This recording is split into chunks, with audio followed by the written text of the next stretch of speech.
You're good?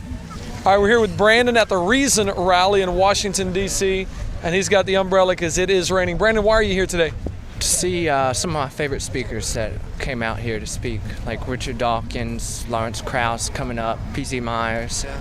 Did you enjoy it? Oh, yes, yeah. Excellent. Now, we're asking atheists why they are atheists. Why are you an atheist? Simply lack of evidence. Lack of evidence in God? Yes. If I could prove God's existence to you, would you worship him? I'd say that I would accept his existence. Would you worship him? That's an entirely different question. Probably not, because I see the God of the Bible as just someone that I would not want to worship. Okay. It's my position as a Christian that without God, we can't actually know anything. Do you know anything, Brandon? If I say I wouldn't say I know there is no God. Yeah, I'm talking about all knowledge now, not just some specific knowledge. Any knowledge that we have, I would say without God, we can't have any knowledge. So do you have any knowledge? Do you know anything? As in what? No. As in anything. 1 + 1 = 2. Do you have any knowledge at all? Sure. Okay. Out of all the knowledge in the universe, how much do you think you have? Very minuscule. Let's assume you've got 1%. Is it possible that out of the 99% you don't have, something could contradict the 1% you think you do have?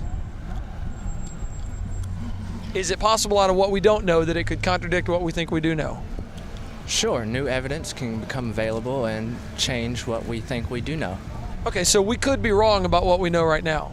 Absolutely. And I'm not a strong atheist that asserts that God does not exist. I'm a weak atheist, which means I reject the proposition that God does exist, but I don't necessarily assert that God does not exist. Okay, but it's possible you could be wrong about everything you think you know right now. Sure. Okay, if I say I could be wrong about everything I think I know, I would be forced into saying I don't know anything. Is that your position? To say I don't know anything? Because if you could be wrong, then you can't say that you know it. Well, I can at that time. But if it's wrong, then you wouldn't have known it. If it could be wrong, then do you know it? If it could be wrong, then do I know it? Well, I think that I know it at that time. Right, but is it actual knowledge if it's wrong? Not at that time. Right, it doesn't end up being actual knowledge, does it?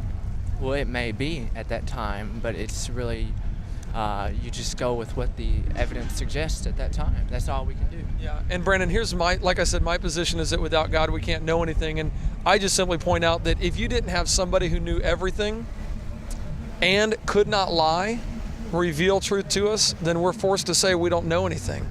And that is a consistent atheistic worldview, is to say we don't know anything. That's what Richard Dawkins was saying. Well, that's okay. It's an honest proposition. So is that true that you don't know anything? Oh, I wouldn't say I would.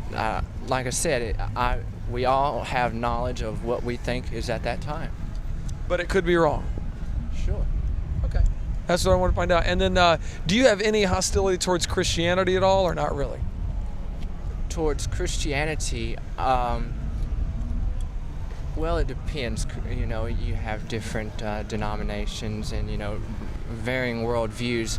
I'd say I have hostility towards those who are homophobic. I don't have hostility towards those who believe in God or believe in Jesus. I could care less if they do.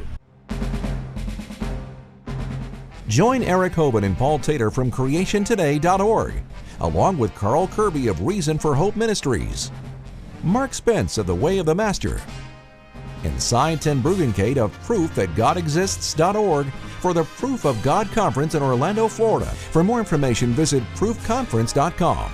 That's proofconference.com. Or call toll-free 1-877-479-3466.